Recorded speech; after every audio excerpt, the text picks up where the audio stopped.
She was Omega Seraphina Cole, the royal pack's beautiful, untouchable tragedy, known only as the Ice Queen. He was Alpha King Kieran Blackwell, a ruler burdened by duty and surrounded by the casual arrogance of power. The cruelest thing he ever did was make her believe she was loved. The hardest thing he ever did was prove that she was. The air in the grand ballroom of the Silver Moon Citadel was thick with the scent of pine, old money, and unspoken power. Alpha King Kieran Blackwell stood on the dais, a granite statue of authority, his silver eyes scanning the crowd of swirling silks and pressed uniforms. He was bored. The annual Unity Gala was a political necessity, a night for reinforcing alliances and displaying the strength of the royal pack. But for Kieran, it was a gilded cage.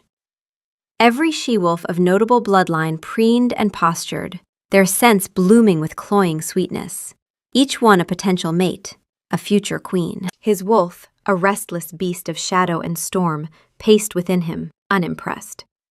It wanted something real, something that did not smell of ambition. Kieran understood that restlessness better than anyone knew. His father, the late Alpha King Aldrich, had ruled the royal pack with a fist of iron and a heart of stone.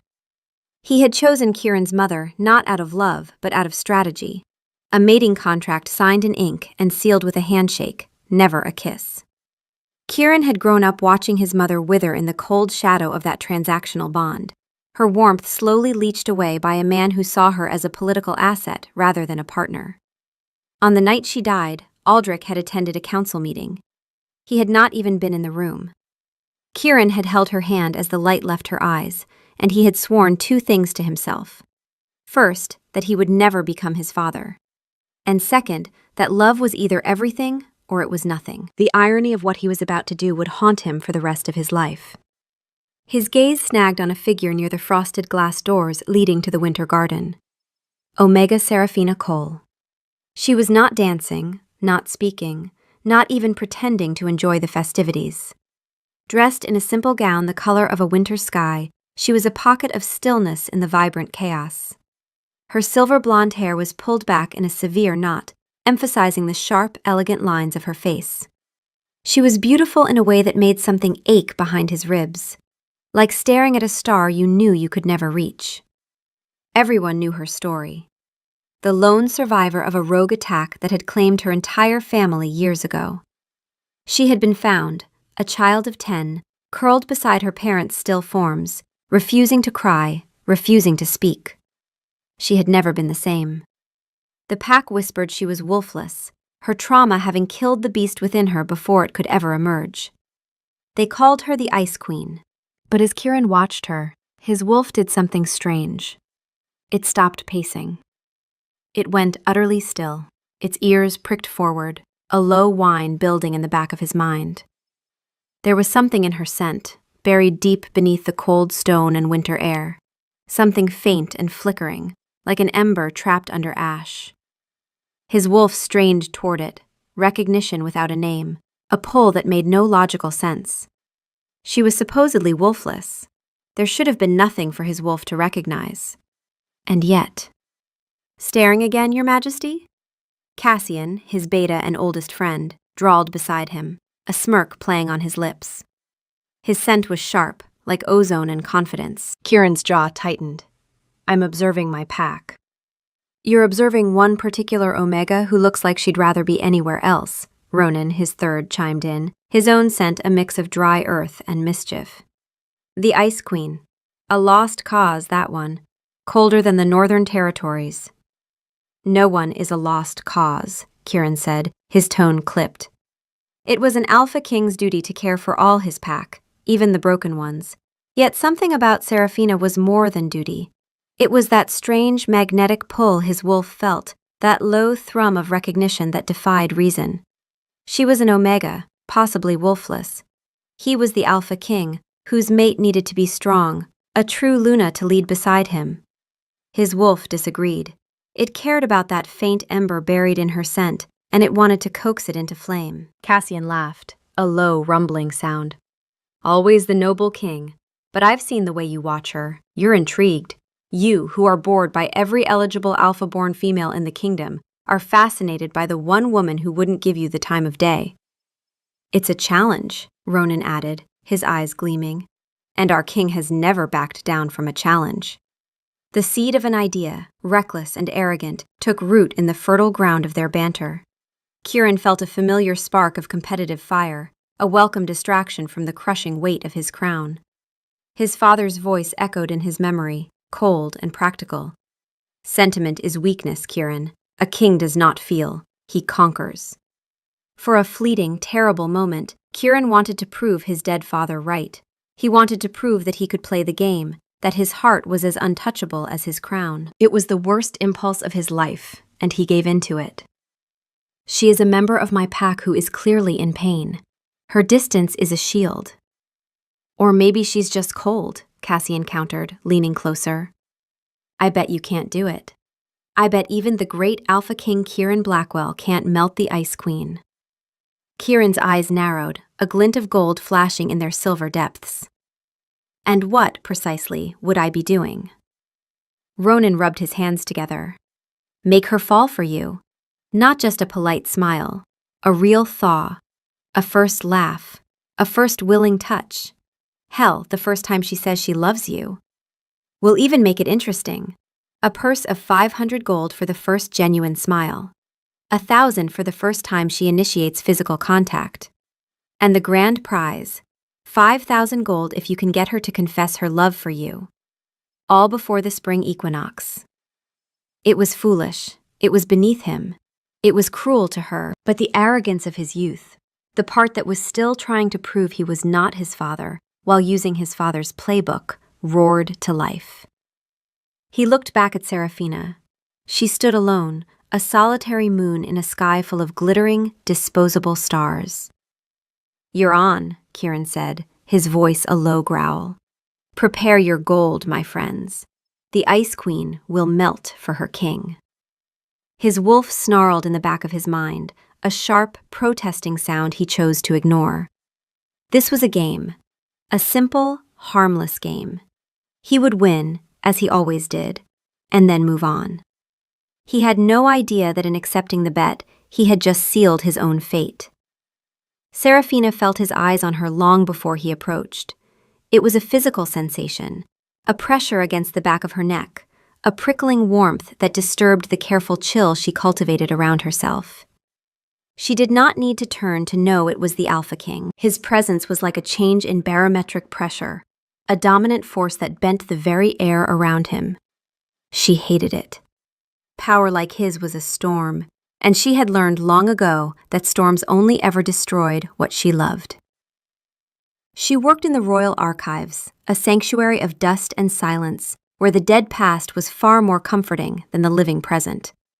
Her days were ordered, predictable. She woke before dawn, ate her breakfast alone at the small wooden table in her quarters, always placing her plate in the exact center, flanked by her cup on the right and her napkin on the left. It was a habit from childhood, from the kitchen table where she had sat between her mother and father, the plate always centered, because both of them would reach over to steal bites and make her laugh. Now, no one reached. The symmetry was just emptiness with structure.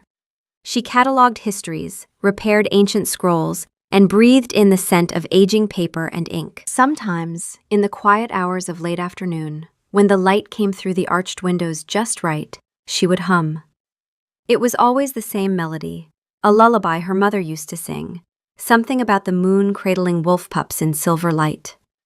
She never hummed more than a few bars before catching herself and stopping, pressing her lips together as if she could seal the memory back inside.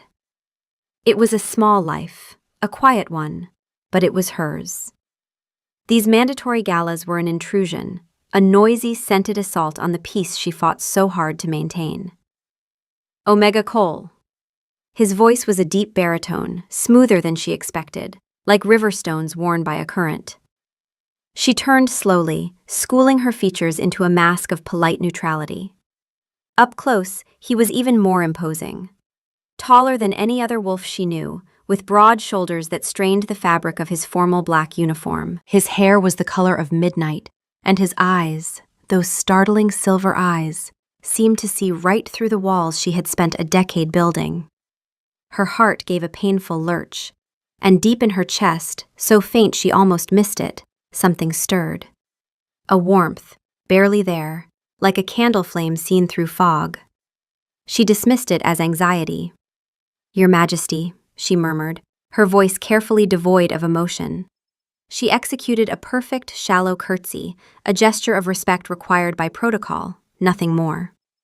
"You are not enjoying the celebration," he stated. It was not a question.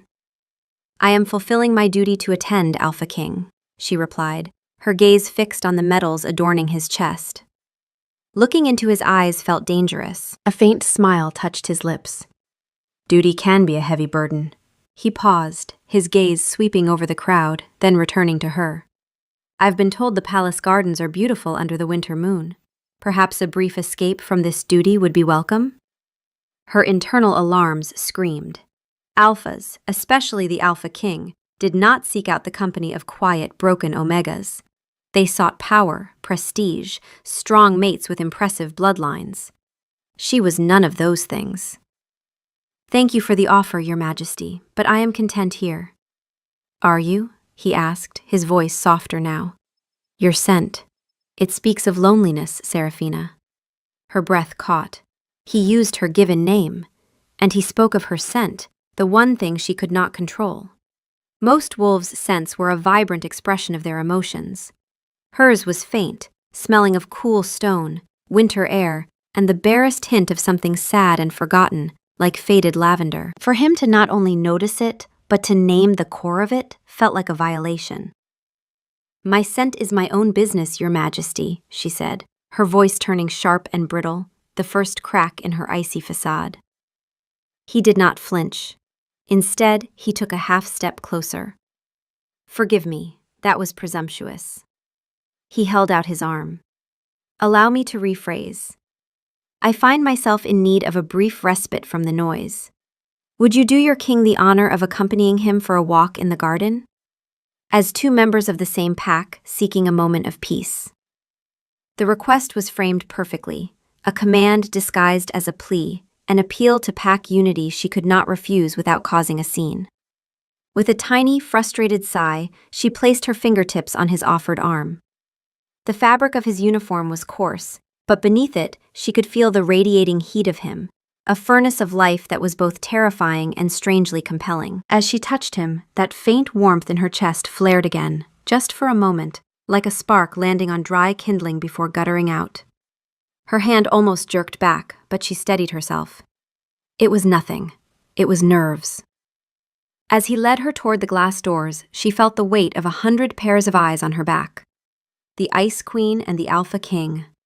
The whispers had already begun. Serafina ignored them, focusing on the cold night air that greeted them. She did not know that this was the first move in a game she was not even aware she was playing. The next morning, Serafina was back in her sanctuary. The scent of old parchment and binding glue was a balm to her frayed nerves. The encounter with the king had left her unsettled, a stone thrown into the placid waters of her existence. She was meticulously repairing the spine of a book on ancient lunar rituals when a shadow fell over her desk. "Good morning, Serafina." She looked up. It was him, King Kieran. He was dressed not in his formal uniform, but in simple black trousers and a gray tunic that made him seem younger, more approachable, and more dangerous. "Your Majesty," she said, her voice tight. "The archives are generally restricted." "I am the king," he said, a hint of amusement in his tone. "I restrict. I do not become restricted." He held up a leather-bound volume. "I came to return this, The Wars of the Shadow Packs, a fascinating read, though the author's bias toward the Sunstone Pack is rather blatant." She recognized the book. It was from his private library, not the general archives. She had mentioned it in passing in the garden the night before, a fleeting comment about its historical inaccuracies. He had listened. He had remembered. "I will have a page return it to your study," she said, reaching for the book, wanting him gone. "There is no need," he said, placing it on the corner of her desk, his fingers brushing hers for a fraction of a second. A jolt shot up her arm, And with it came that strange inner warmth again, stronger this time, a low hum in her chest that felt almost like a growl trying to form. She snatched her hand back. His eyes, silver and intense, held hers. Something shifted in his expression, a flicker of surprise, as if he had felt something too. "I was hoping you might recommend another," he said. And so it began. Every day, Kieran found a reason to visit the archives. He brought her books, asked her opinions on historical treaties, and engaged her in quiet debates about the migration patterns of the first shifters. He never used his alpha command, never pushed, never crowded her. He simply existed in her space, a warm, steady presence that slowly began to wear down her defenses. He learned that she preferred tea with a hint of bergamot, that she had a secret fondness for poetry, that the scent of old books was the only one that truly made her feel safe. She learned things about him too, despite herself. She learned that he rubbed the back of his neck when he was thinking, that he read poetry himself but would never admit it to his court, that his laugh, when it was genuine and not the practiced sound he used at political functions, was low and warm and slightly surprised, as if joy kept catching him off guard.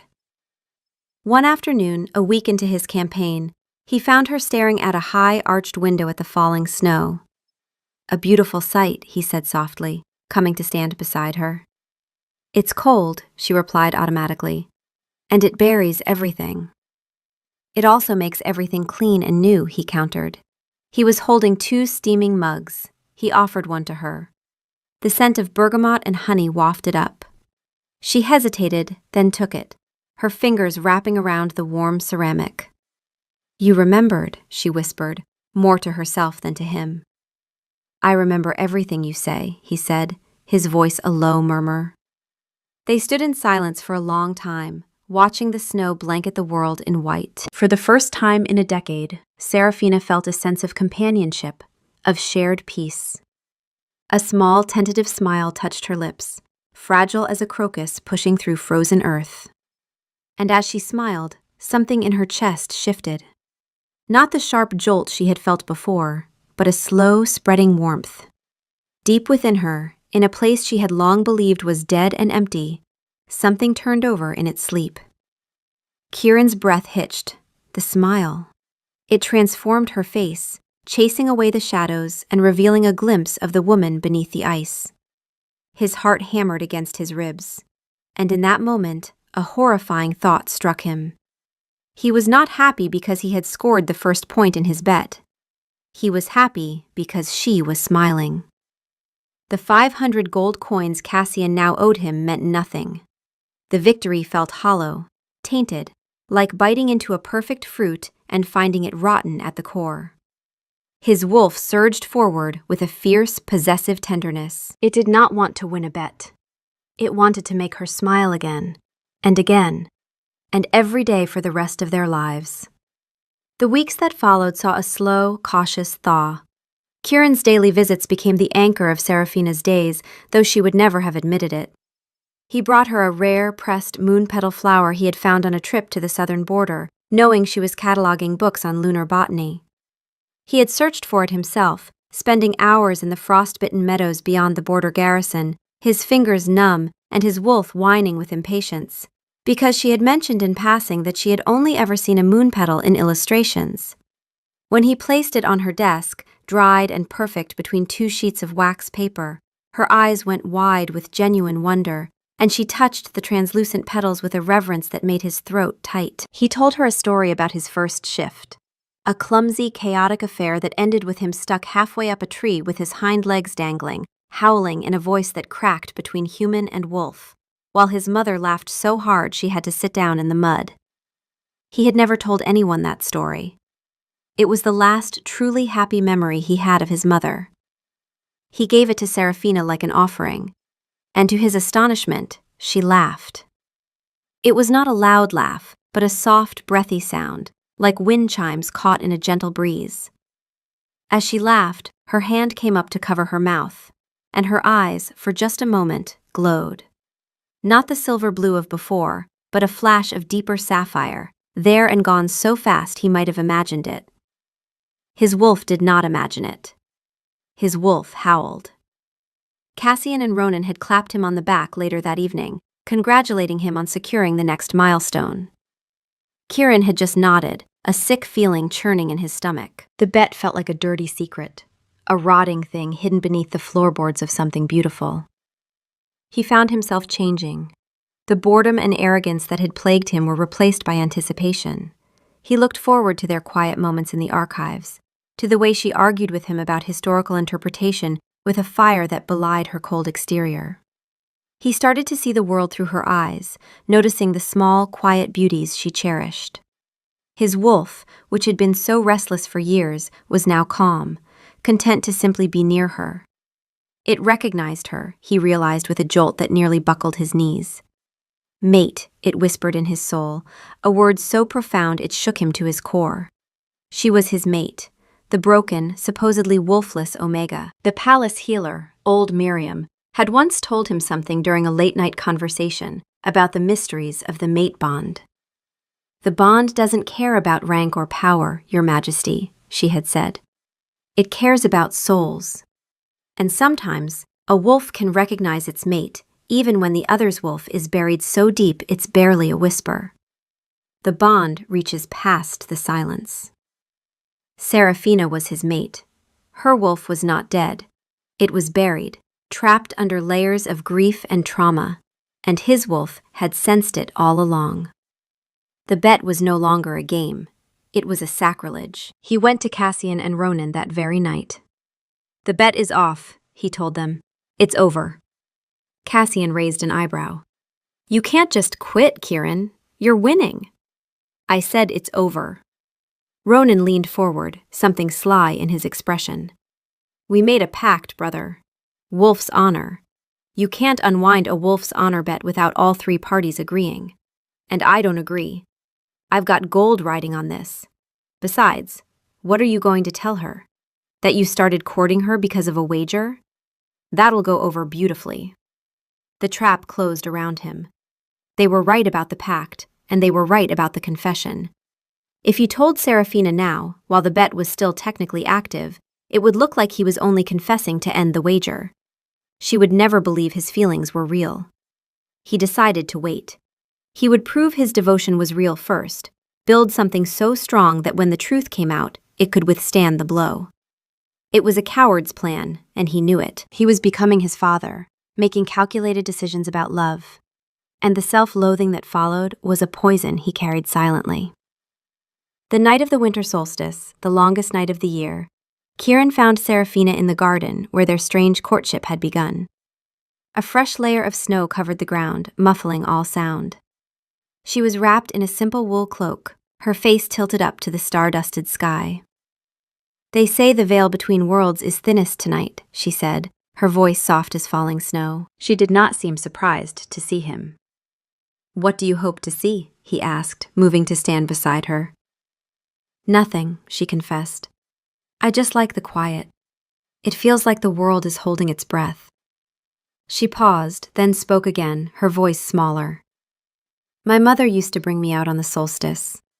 She would hold my hand and tell me that the longest night was the moon goddess's way of giving wolves more time to dream. I haven't thought about that in years." It was the first time she had ever voluntarily spoken of her family to anyone. The words came out halting and raw, as if they had been locked in a chest for a decade, and the hinges were rusted. Kieran felt the weight of that trust like a sacred thing placed in unworthy hands. He reached out, his movements slow, and gently tucked a stray strand of silver blonde hair behind her ear. A shiver ran through her, and in her chest, the warmth that had been growing for weeks flared bright and urgent. It was not a flutter anymore. It was a pulse, a heartbeat that was not hers, something ancient and wild trying to wake. Her eyes met his. The careful neutrality was gone. "Kieran," she whispered, the first time she had used his name without his title. "Serafina," he breathed. He wanted to tell her everything, about the bet, about his shame, about the fact that she was his mate. But the words tangled in his throat, choked by terror. Not yet. Not tonight. "My wolf recognized you from the first moment," he said instead, And this, at least, was the purest truth he had. I was just too blind to see it. Tears welled in her eyes, freezing on her lashes. I thought I was too broken to be seen. You were never broken, he said. You were waiting. He framed her face with his hands, his thumbs gently stroking her cheekbones. I love you, Serafina Cole, with everything I am. A single tear escaped and traced a path down her cheek. She leaned into his touch, her own hands coming up to rest on his chest, over his wildly beating heart. The contact sent a tremor through her entire body, and deep in her core, the buried things stirred violently, a growl so low it was almost subsonic, vibrating in her bones. She gasped. I love you, Kieran Blackwell, she whispered, the words a fragile offering, a surrender of everything she had spent a decade protecting. Joy exploded in his chest. He leaned in, his forehead resting against hers, and just breathed her in. Tell her now, his conscience screamed.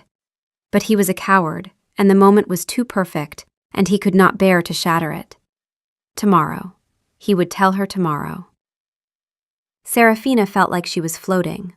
The world, which had been muted and gray for so long, was suddenly bursting with color.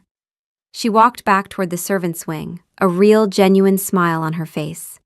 His cloak was wrapped around her shoulders. He had draped it over her when she shivered, and it was enormous on her small frame, carrying the warm scent of pine and storm and something that smelled like home. For the first time since she was a child, she felt safe. She wanted to give him something in return.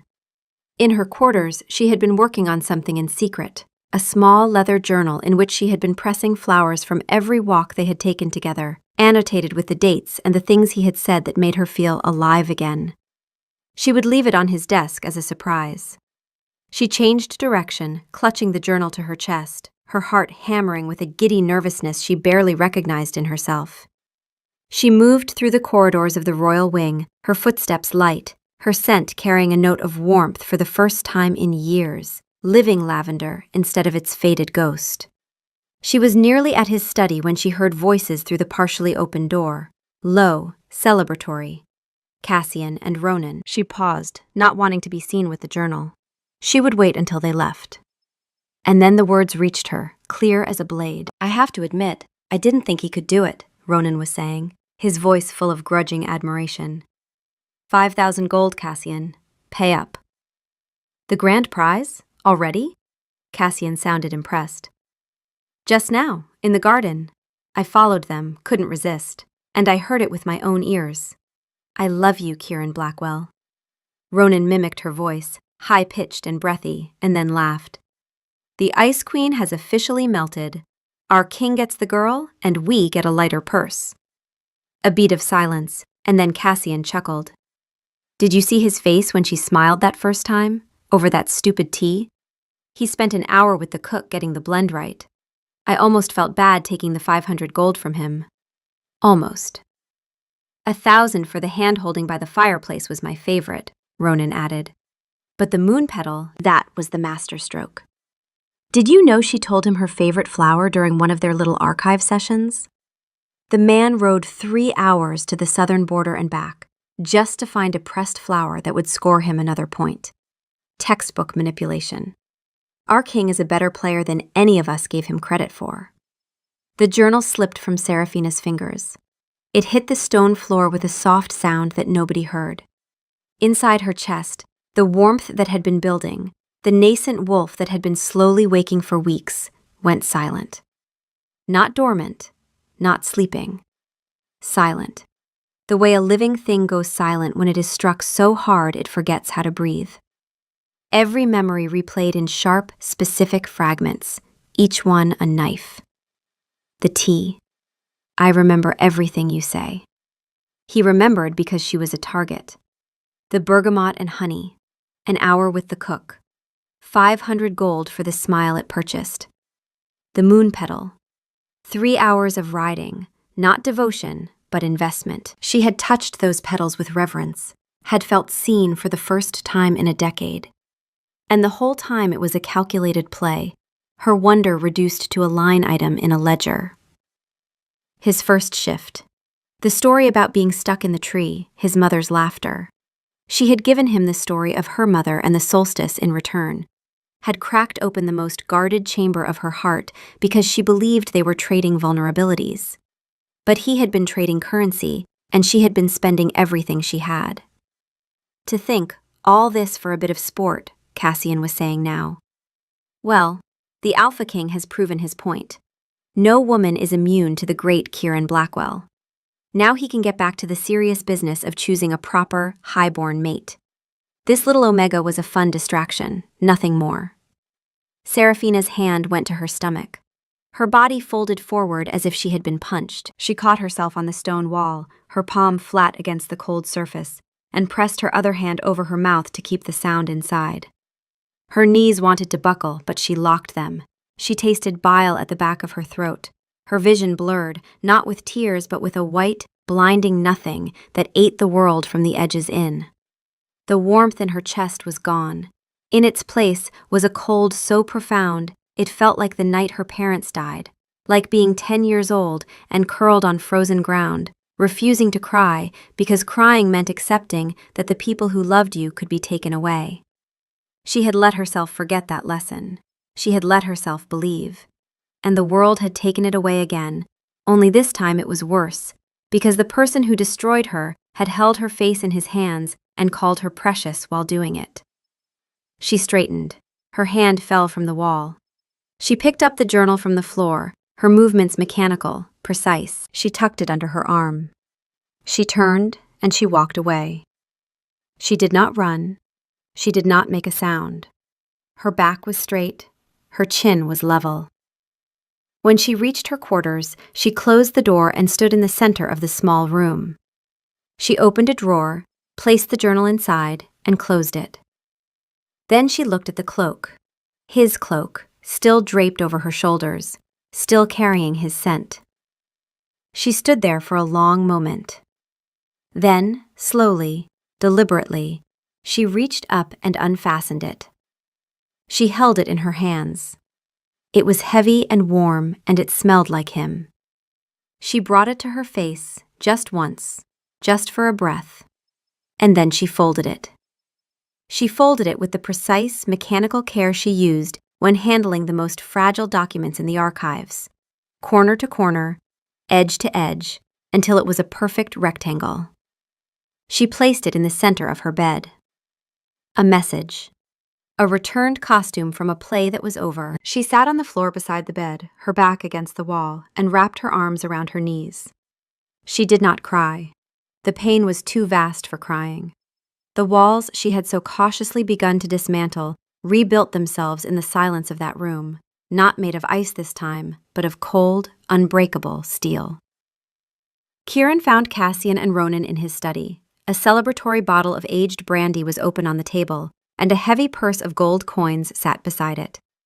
"To the king!" Ronan cheered as Kieran entered. "The conqueror of hearts, the melter of ice!" Kieran stared at the purse, then at their grinning faces. The joy that had filled him curdled into black dread. "What is this?" he asked, his voice dangerously quiet. "Your winnings, my friend," Cassian said, pushing the purse toward him. 5,000 gold for the grand prize. You did it! You won!" He looked from the gold to their faces, and the full weight of what he had done crashed down upon him. He had stood in the moonlight with his mate and basked in her declaration of love, knowing it was the final point in a sordid game. And in that moment, staring at the gold, he saw his father. He saw the man who had signed a mating contract instead of making a vow, who had let Kieran's mother die alone while he attended to business. "Get it away from me," he snarled, his voice dropping to a feral growl. His eyes flashed pure gold. The air in the room grew heavy, crackling with his fury. "Kieran, what's wrong?" Cassian asked, his bravado failing. "It was just a bet, a bit of fun." "Fun?" Kieran's voice was a whip crack. "You dared me to play with the heart of an innocent, wounded woman. You put a price on her smile, on her trust, on her love. And I was arrogant enough, stupid enough, cruel enough to agree." He slammed his fist on the table. The wood groaned and split. The brandy bottle shattered, its contents spilling like blood.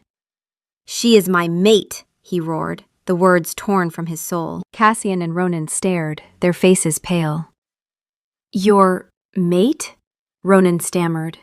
"She is mine," Kieran snarled, "and I have destroyed her." He advanced on them, his shadow swallowing them whole. "You are stripped of your ranks, effective immediately. You will report to Commander Theron at the northern border garrison at dawn. If I see either of your faces in this citadel before I summon you, I will consider it a challenge to my authority. Get out." The words were imbued with the full force of his alpha command. They scrambled back and fled. Kieran stood alone, the scent of brandy and his own despair filling the air. He raced to her quarters. The door was unlocked. The room was neat, Spartan, and empty of warmth. On her bed lay the folded cloak. He picked it up and held it to his face. Her scent was on it, but wrong. The warmth, the living lavender, the hope, all of it was gone. It smelled only of cold stone, the scent of a woman who had retreated so far inside herself that even her body had stopped reaching out. He sank to his knees, the cloak pressed against his chest, and for the first time since his mother died, the Alpha King wept. The days that followed were a special kind of hell. Seraphina did not leave the citadel. She simply vanished from his life. She requested a transfer to the deepest, most remote level of the archives, a subterranean vault where no natural light reached. She took her meals in her room. She did not walk the grounds. The pack buzzed with gossip.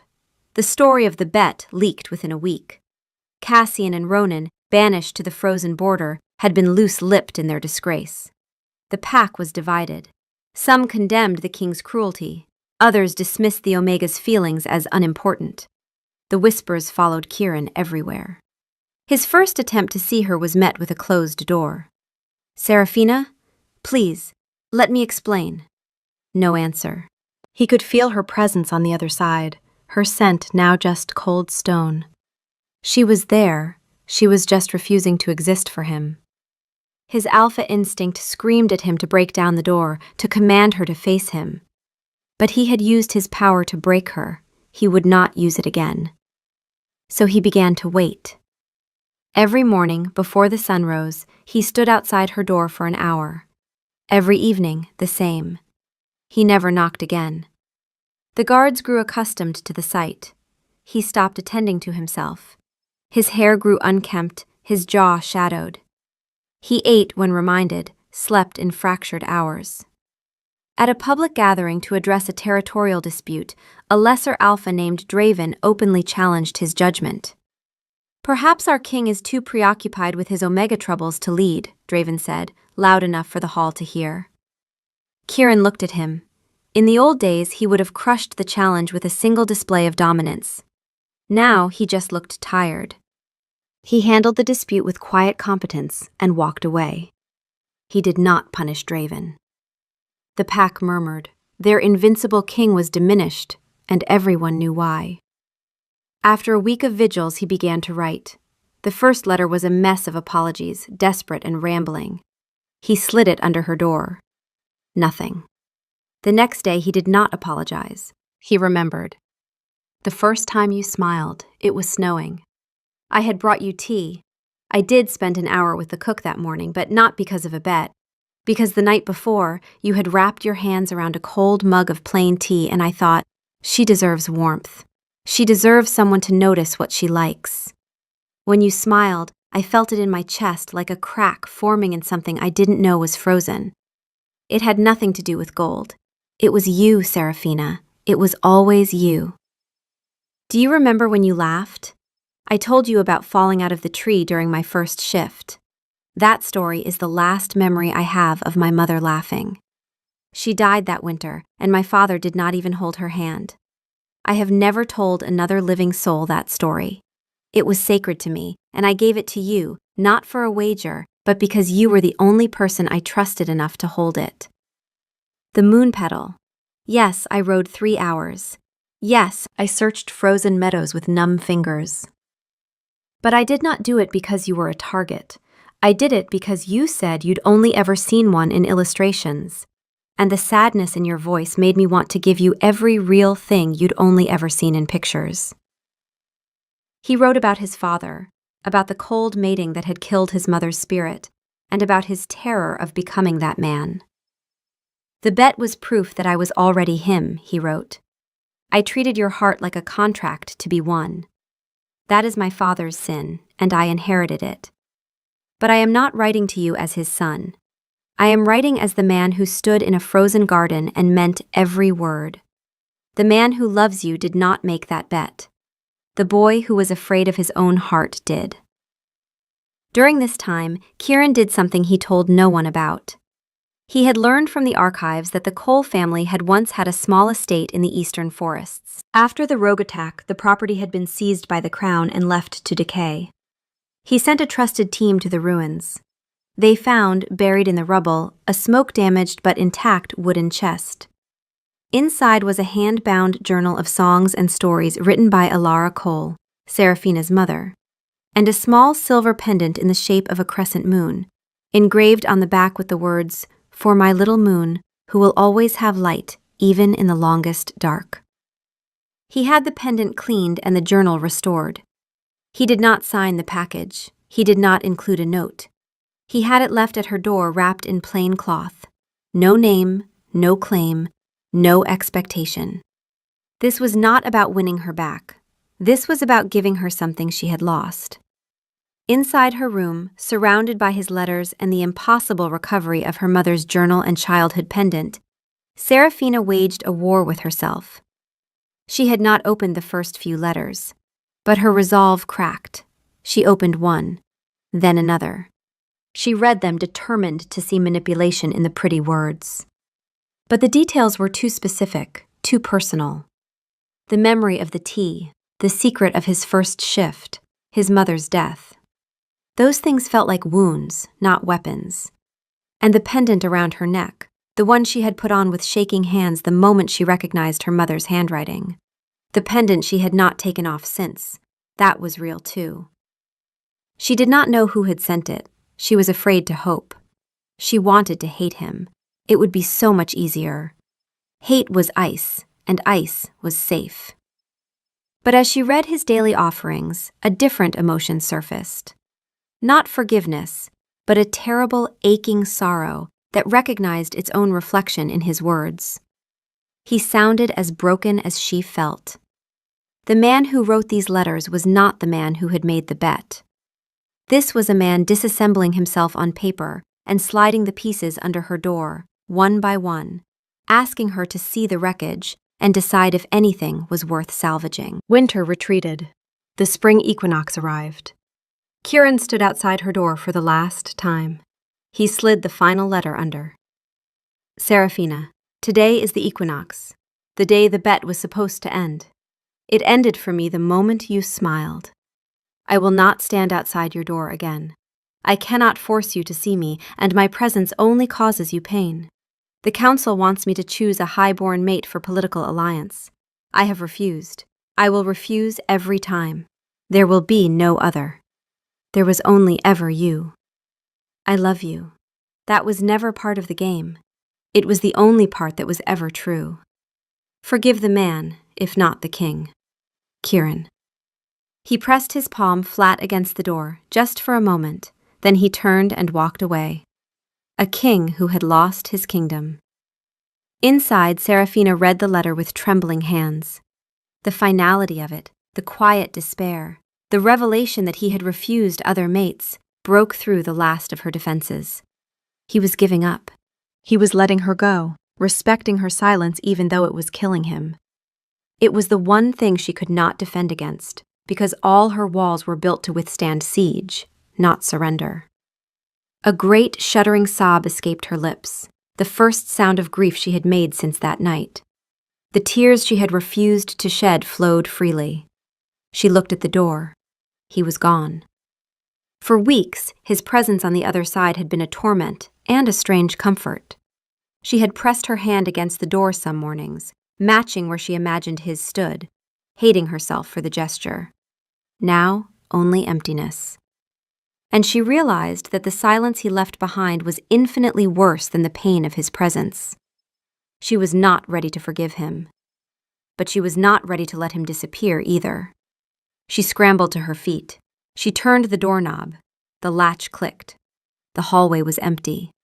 His scent lingered, already fading. She found him in the training grounds, savagely attacking a practice dummy with a wooden sword. Shirtless despite the chill, muscles corded, sweat glistening. He looked like a man at war with himself, and he was losing. Dark circles under his eyes, hair unkempt, thinner. "Kieran," she said. He froze mid-swing. He turned slowly, his eyes wide with disbelief. Seeing her standing there, he looked like he was seeing a ghost, and was terrified it would vanish if he breathed. "Serafina," he breathed. The sword fell from his fingers. She took a slow step toward him, then another. She did not run. She did not smile. She stopped a few feet away. "Your letters," she began. "I read them. All of them? Every lie? Every truth?" She looked at her hands. The bet was cruel. What you did broke something inside me I didn't think could break again. "I know," he said. "Serafina, I am so sorry." "I know." She paused, and something hardened in her expression. "But I am not here to forgive you." His face fell. She almost broke. Almost. "I am here because your last letter said you would stop coming, and I realized that losing your presence hurt more than having it. But that does not mean I am ready to trust you. The woman who loved you in that garden does not exist anymore. This woman needs more than words on paper." He nodded, accepting the blow. "What do you need?" "Time," she said. "And honesty. Complete, total honesty. About everything. The bet, your wolf, what was real and what was performance. From your mouth, not parchment. And I need to decide, on my own terms, whether the man underneath the lie is someone I can trust again." "I can give you anything," he said, and his voice broke. "Anything you need, for as long as it takes." "Then we start over," she said. "Not from where we were, from the beginning. And this time, there are no games." She turned and walked away. She did not look back. Kieran stood in the training yard watching her go, and the crushing weight on his chest shifted. It did not lift. It was not forgiveness. But it was a door left unlocked.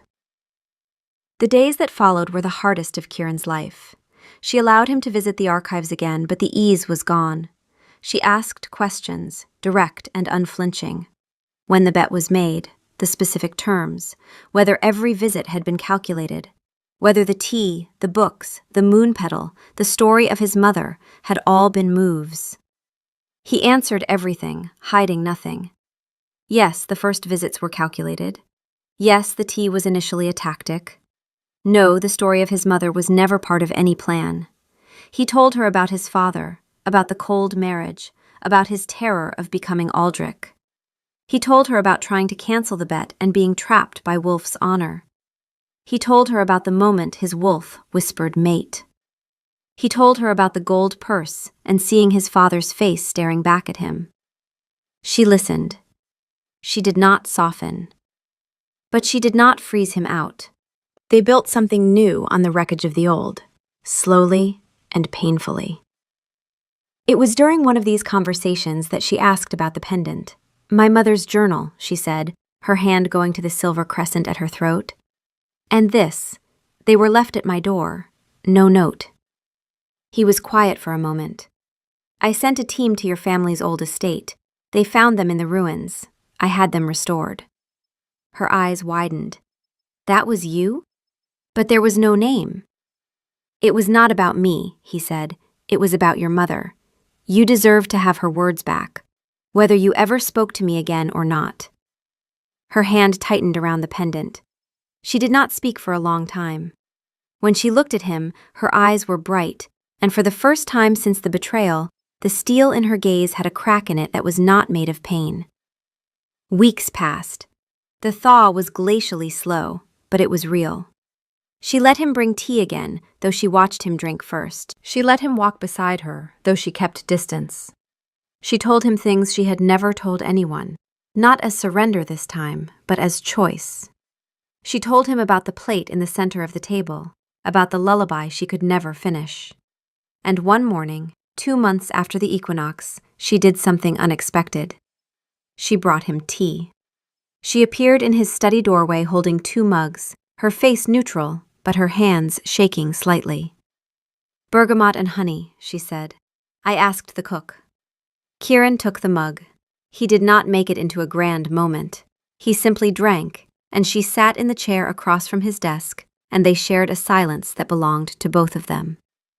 3 weeks later, on a warm spring evening, they were walking in the garden. Serafina stopped beneath the tree where he had first tucked her hair behind her ear. "My wolf," she said, and her voice had a tremor that was not fear. "She has been waking. Slowly. For weeks, maybe longer. Since the archives. Since before the solstice. I felt her, little flickers. When you touched me, she stirred.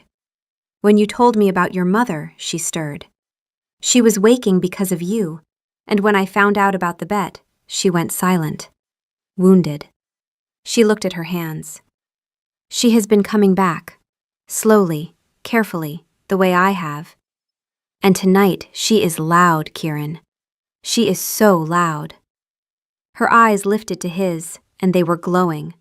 Not a faint flicker, but a deep, steady sapphire that pulsed with her heartbeat. For the first time in her life, Serafina Cole growled. Low and fierce and full of a power neither of them had known she possessed. Kieran's wolf answered, a deep rumble that vibrated through the night air. His eyes blazed gold to match her sapphire, and the mate bond roared to life between them. "She knows you," Serafina whispered, tears streaming down her face. "She has always known you." He stepped toward her slowly. She closed the remaining distance herself and placed her hand on his chest, exactly as she had on the solstice. But this time, she was not surrendering. She was choosing. "I forgive you," she said, and the words were not fragile. They were forged in fire and pain and months of rebuilding. "Not because you deserve it. Not because your letters were beautiful, or because you found my mother's journal, or because you stood outside my door every morning. I forgive you because I refuse to let the worst thing you ever did define the rest of my life. And because the man you became in the breaking is someone worth loving." Tears ran down his face, and he made no move to hide them. He covered her hand with his own. "I choose you," he whispered, "before all witnesses, seen and unseen. My mate, my other half." Her wolf howled inside her, and the transformation that followed was not gentle. It was explosive. Sapphire light burst from her skin, and where Serafina had stood, a silver she-wolf now stood, her coat shimmering like moonlight on water, her eyes twin sapphires blazing. She was magnificent. She was powerful. She was anything but broken.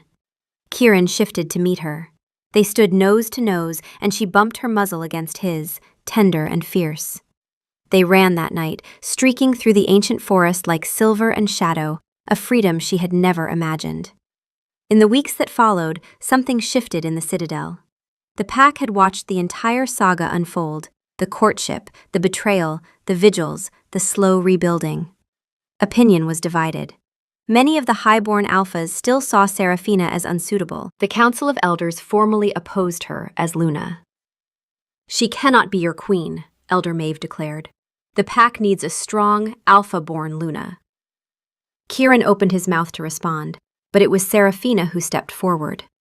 She was learning. Her wolf, newly awakened, was still raw and unpracticed, but she was not weak, and she was done letting other people speak for her. "I am Serafina Cole," she said, her voice quiet but steady. "Daughter of Marcus and Alara Cole, who gave their lives defending the eastern border. I am an Omega. I am also the only wolf in this room who has survived the thing you all fear most. And I did it alone, at 10 years old, with no wolf and no pack to protect me." The hall was silent. You want a strong Luna? I have been strong since the night I watched my parents die and chose to keep living. You want a Luna who understands duty? I have served this pack in silence for a decade. You want a Luna who can endure? Ask your king how long I can hold a wall. She paused, and her sapphire eyes swept the room. I am not asking for your approval. I am telling you who I am. No one spoke. Elder Maeve held her gaze for a long moment, then inclined her head, the smallest gesture of acknowledgement. It was not acceptance, not yet. But it was the first crack. The real shift came 2 weeks later, not in a council chamber, but in the mud. A violent spring storm had caused the eastern river to swell, flooding the lower quarters where the pack's elderly and young families lived. The water rose fast, and the evacuation was chaotic. Kieran was on the far side of the citadel dealing with a collapsed bridge when word reached him. He ran, but Serafina was already there. She had heard the alarm and moved on instinct. She waded through waist-deep, freezing water to reach a cottage where an elderly she-wolf named Amma was trapped, too frail to climb to higher ground, too proud to call for help. Serafina broke through the swollen door with her shoulder, a move that would have been impossible weeks ago, but her newly awakened wolf gave her strength she was still learning the shape of. She lifted Amma onto her back and carried her to safety, her legs shaking, the water dragging at her clothes. She went back twice more. Once for a litter of pups whose mother was injured, carrying them in a sling made from her own torn cloak, wading through water that reached her chest. Once more for a young wolf who had fallen and broken his leg, dragging him to the evacuation point while the current tried to pull them both under. She was shaking violently by the time Kieran reached the scene. Her lips were blue, her skin ice cold, and she was standing in the mud, directing the remaining evacuations with a calm authority that stopped him in his tracks. He had never seen anything more beautiful or more terrifying. She was not doing this for him. She was not doing this for the council. She was doing it because these were her people, and she had decided to claim them. The pack saw it. They watched their supposed ice queen, the wolfless Omega, the unsuitable Luna, pull their children and their elders from the flood with her bare hands. By the time the waters receded, the whispers had changed. Not the ice queen, their queen. It was Cassian who came next. He had been recalled from the northern border a week after the flood, not by Kieran, but by Serafina. She sent the summons herself, and Kieran did not know about it until Cassian was already in the citadel. She met him alone, in the archives, her territory.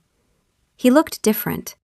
Leaner, weathered, the arrogance scoured from his face by months of frozen wind and hard labor. He stood before her desk, the same desk where Kieran had first placed a book and brushed her fingers, and he could not meet her eyes. "My queen," he said, the title still new and strange in his mouth. "You summoned me." "I did," she said. "Not as your queen, as Serafina Cole, the woman whose heart you helped destroy for sport." He flinched. "I want to hear it from you," she continued. "Not a performance. Not words chosen to make yourself feel better. I want you to tell me what you were thinking when you suggested the bet. What you thought of me. What I was to you." He was quiet for a long time. When he spoke, his voice was rough. "I thought you were nothing," he said. "That's the truth. I didn't see a person. I saw a challenge, a joke, a way to amuse ourselves on a boring night. You were the punchline, and I didn't care, because you were an Omega, and you were quiet, and you didn't matter to me." He swallowed.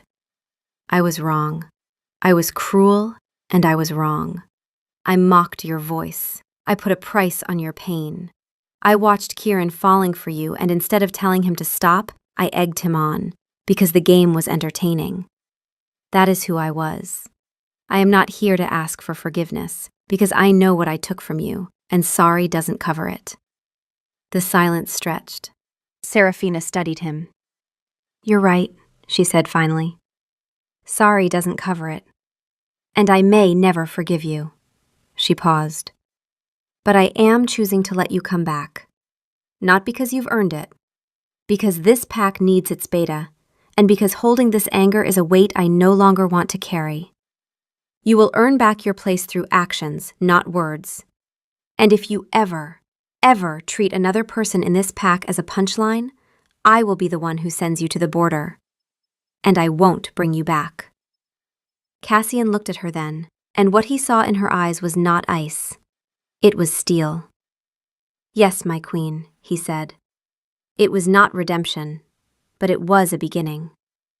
On the night of the summer moon, the first full moon after the floods, the pack gathered in the great hall for the formal bonding ceremony.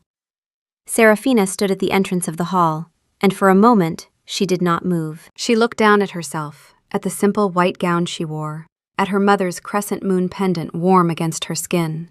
She could feel every eye in the room, the weight of their judgment, their curiosity, their grudging respect. 6 months ago, she would have frozen under that weight. She would have retreated behind her walls and counted the minutes until she could escape. Now, she took a breath. She thought of Amma, of the pups, of the young wolf with the broken leg. She thought of the archives, of her mother's lullaby, of the plate in the center of the table. She thought of the woman she had been and the woman she was becoming, and she understood that they were not different people. The Ice Queen and the Luna were the same wolf. One had survived by building walls. The other survived by choosing which walls to keep and which to let fall. She stepped into the hall. The room went quiet. She walked the length of it alone. Kieran waited at the far end, and when she reached him, he did not take her hand. He waited for her to take his. She did. "Serafina Cole," he said, his voice carrying through the silent hall. "You are my mate, my other half. Will you do me the honor of standing beside me, not behind me? Will you be my queen?" She looked at him, at the man who had started with a lie and burned himself alive trying to make it true, at the imperfect, flawed, stubbornly devoted man who had knelt outside her door every morning and sent an anonymous team to find her mother's pendant, and stood silent while lesser wolves challenged his authority rather than use the power that had hurt her. He was not the king from the fairy tales. He was better. He was real. "Yes," she said, her voice clear and strong. He leaned in and pressed his forehead to hers, and the mate bond between them hummed like a living thing, gold and sapphire, storm and moonlight. The hall erupted in howls. Not all of them were joyful, not all of them were convinced. But enough were, and the ones that weren't would come around, or they wouldn't, and Serafina found she was at peace with that. You could not melt every heart. You could only stay warm. Later that night they slipped away. They shifted under the full moon, their transformations seamless. His form was a massive black wolf, a creature of power and shadow. Hers was a sleek silver she-wolf, her coat shimmering, her sapphire eyes bright. They bumped noses, a silent affirmation, then they ran. Side by side they raced through the ancient forest, their paws silent on the mossy earth. They were not a king and queen, not an alpha and omega. They were just two wolves, running free. The night air carried the scent of pine and lavender, storm and moonlight, and somewhere behind them the citadel glowed warm against the dark, full of wolves who were still learning to see their queen, and a queen who was still learning that she did not need to be made of ice to be strong. She just needed to be herself. The forest swallowed them, silver and shadow, and the moon watched. And the story was not over, because the best ones never are. But for tonight, they ran, and it was enough.